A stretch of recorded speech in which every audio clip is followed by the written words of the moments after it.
Okay, sorry, man. I took a look, and I'm working with my tablets, so I'm not able to get a really good count.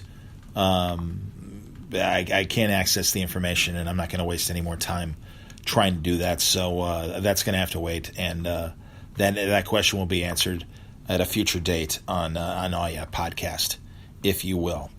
All right, back to Facebook and more questions.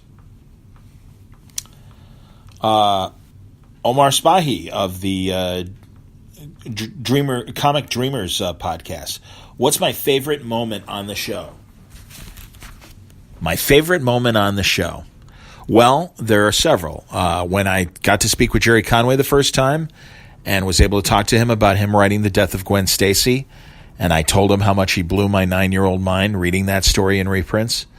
That was really amazing. Talking to some of the celebrities that I've been able to talk to, Kareem Abdul-Jabbar, comedians like Dana Gould, and Tony Hendra, who you may not know, but was Spinal Tap's manager.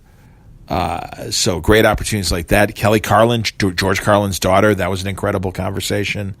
So I have too many favorite moments to really just pick on one. And then, of course, the developing friendship that I've had with Brian Bendis, Greg Rucka, and so many other creators here on the podcast.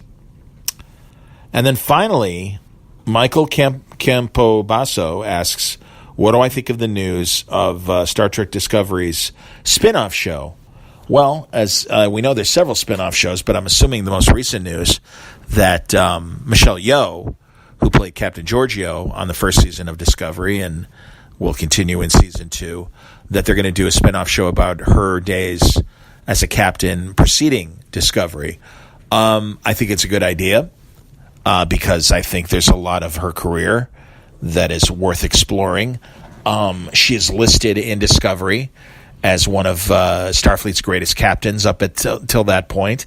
But as far as actually knowing about her missions, we don't really have any evidence of that other than what she did in her failures in Star Trek Discovery that wound up getting herself killed and the like. Which, again, that's all plot. So there's plenty of room. God, Captain Harriman from Star Trek Generations, the guy who screwed up and Kirk had to save his ass, and Kirk winds up in the Nexus, and essentially he's known as the man who killed Kirk. There have been a ton of great novels and fan films that have kind of redeemed John Harriman's mistake and made him a very credible captain. So, hey, they're unwritten stories. There's, as Mr. Spock would say, there's always possibilities. So, speaking of which, I watched the first episode of Discovery, and I liked it. Liked it enough. It was okay.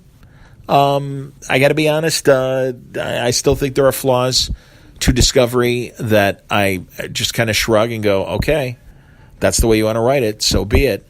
And I just think there's a lot of deliberate writing to specifically cater to women and people of color to make sure that they're the ones that have the solutions to the problems. It just seems like all the white guys are there to kind of be dumb or make the instinctual wrong assumptions and are corrected by the women, saved by the women, and the like. And that's fine. That's cool.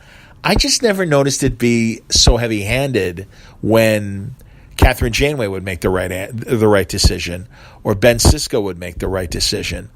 It just feels a little too deliberate in the hands of these Discovery writers.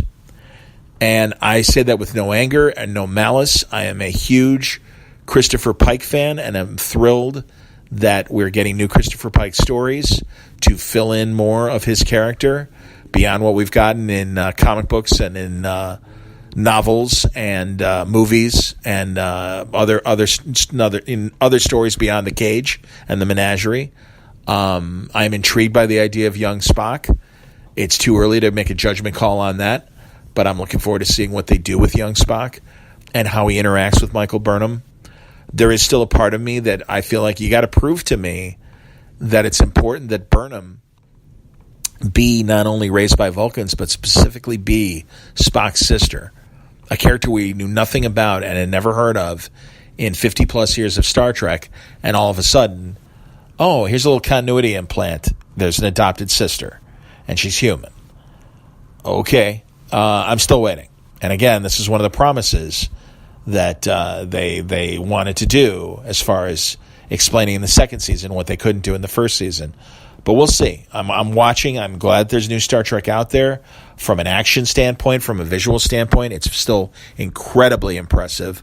But, yeah, there's these little niggly things, like I just said, that still bother me about Discovery. And it'll be interesting to see how they handle them in subsequent episodes. I'm shrugging.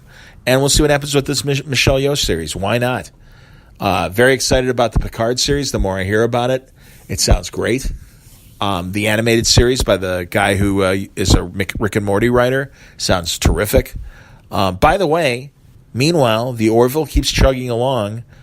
4 episodes in, I think they had their best episode ever this past week, where Seth MacFarlane and a human that was actually one of their enemies in disguise, one of the alien races. I thought that was a really solid adventure. It hit all the notes that you want a sci-fi adventure show to hit, and I thought it was decent characterization. So I got to say, I think the Orville is still winning in a lot of ways that Star Trek Discovery isn't. In fact, some have even compared the story of this week's Orville to Lieutenant Ash Tyler and him formerly being a Klingon, a re-engineered Klingon on Discovery, and said maybe this was the Orville's answer to that story because there's definitely similarities there. Maybe not. But regardless, yeah, I just think the Orville handled it well and moved on. And also, back to Discovery, this one story over 13 hours, I don't know if it's working for me. I don't know. We'll see.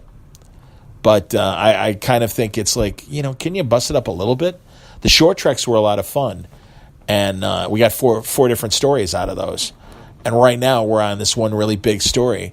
We'll see where it goes, I guess. But yeah, obviously I still have a lot of thoughts about Discovery. The jury's out, and I'll be watching still every week, but I still have my issues.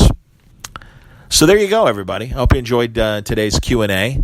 Again, it's going to come out in 2 parts on the Spreaker feed initially, but as soon as I get my laptop, I will connect all 3 shows, parts 1 and 2, and make them into 3 shows on the Blog Talk feed. But again, eventually the Blog Talk feed will be absorbed into the Spreaker feed. You won't notice the difference. And also, subsequently, there will be a Word Balloon Classic feed, which will feature the first 500 or so episodes of Word Balloon that have not transferred over to the Spreaker feed yet. But we'll get all that cleaned up in the weeks ahead and let you know via social media what's going on. Thanks a lot for listening. I hope you enjoyed it. Again, brought to you by the League of Word Balloon listeners, helping me out through Patreon, patreon.com/wordballoon if you want to subscribe. Thank you for your support, League of Word Balloon listeners. And our friends at Aftershock Comics. Great books, fresh genres. It's 2019. Explore, experiment. Do yourself a favor. Go to AftershockComics.com. Check out the list of books. Check out the descriptions. You'll see preview art pages. I'm telling you, man, buddies of mine from Azzarello to Paul Jenkins, Jim Starlin's art book is there. Marguerite Bennett is there. Garth Ennis doing a lot of work for them. Tim Seeley, Steve Orlando, Phil Hester, all writing interesting stories. And they're beautifully drawn and definitely unconventional ideas that you're not getting from the major 2. And Aftershock has created a great niche for itself and is worthy of your attention. Don't take my word for it. Check it out yourself. Preview pages, full story descriptions, and the diamond codes on how to order these books through your local comic shop at AftershockComics.com. Thanks for listening. Until next time, Word Balloon is a copyright feature of Shaky Productions. Copyright 2019.